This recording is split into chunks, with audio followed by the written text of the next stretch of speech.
Merci. L'honorable Guilain a épongé pratiquement tous les faits, mais je tenais à préciser quelques faits qu'il n'a pas relevés ici. C'est-à-dire que tout est parti des propos tenus par l'honorable Rufin Kissilou, qui a constaté qu'il y avait un monsieur dans l'assistance qui serait en train de les filmer avec son téléphone. Et il s'en était pris à ce monsieur-là, et tous les autres collègues de l'autre camp se sont rués vers ce monsieur-là. En allant vers ce monsieur, en se ruant vers ce monsieur, ils ont commencé à casser, à vandaliser, et tout ça, tout ça. Donc de notre côté, nous étions des marbres, on observait. L'honorable Billy a été par une table qui était jetée, il a eu une plaie sur sa tête de plus ou moins 5 cm.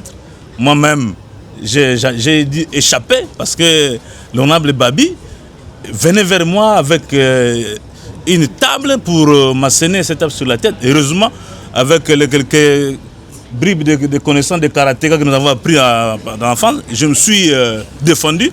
Je suis sorti avec des égratignures sur ma main gauche. Mais curieusement aussi, nous suivons une vidéo dans laquelle l'honorable Babi est en train de culpabiliser, sinon de condamner l'honorable Guilain, qui serait l'auteur de sa blessure qu'il a eue sur le front et que l'honorable lui aurait jeté une bouteille. Ça, ce sont des propos mensongers qu'il tient pour dénigrer, et surtout qu'ils sont de la même circonscription électorale. Et nous avons vu les réactions qui viennent du territoire de Lukula contre l'honorable Guilain. Nous tenons à préciser ici que tous les propos que l'honorable Babi Land est en train de tenir contre l'honorable Guilain sont des propos qui sont mensongers. L'honorable Guilain était dans la salle, c'est plutôt lui qui est venu se jeter sur l'honorable Guilain pour l'incriminer par rapport à sa blessure. Et nous étions tous là, nous avons vu toutes les scènes. Eh bien, les députés de notre groupe, nous avons respecté les consignes telles que nous nous sommes données. Personne, les images sont là, elles parlent. Il ne faut pas faire fi à tout ce qui se dit dans cette vidéo, parce que c'est du montage, ce sont des faussetés et ce sont des accusations mensongères. Merci beaucoup. Alors pour terminer, comme l'honorable m'a complété, nous voulons lancer un message d'apaisement à la population du Congo central. Tout ce que nous demandons, nous pétitionnaires, c'est l'application des textes que nous avons nous-mêmes adoptés.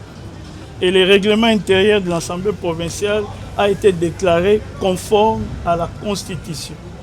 Une pétition est un exercice parlementaire comme tout autre.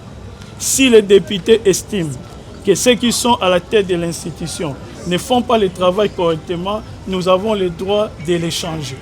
Et le ciel ne tombera pas sur nos têtes. Et ensuite, je lance un message au gouvernement provincial.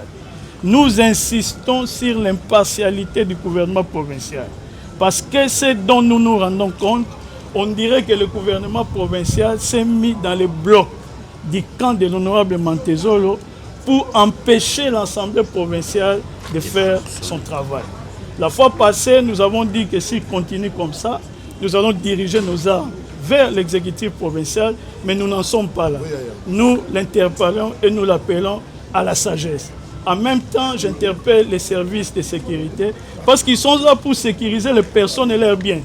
Nous ne pouvons pas comprendre que nous, députés provinciaux, que les collègues sont en train de lancer des tables, des chaises, même à l'extérieur, devant nos policiers, mais ceux-ci ne réagissent pas, ils laissent passer l'affaire comme si c'était des faits normaux. Donc, que les services de sécurité fassent leur travail et que le gouvernement provincial ne continue pas à s'y mixer dans les affaires internes de l'Assemblée provinciale. Nous vous remercions.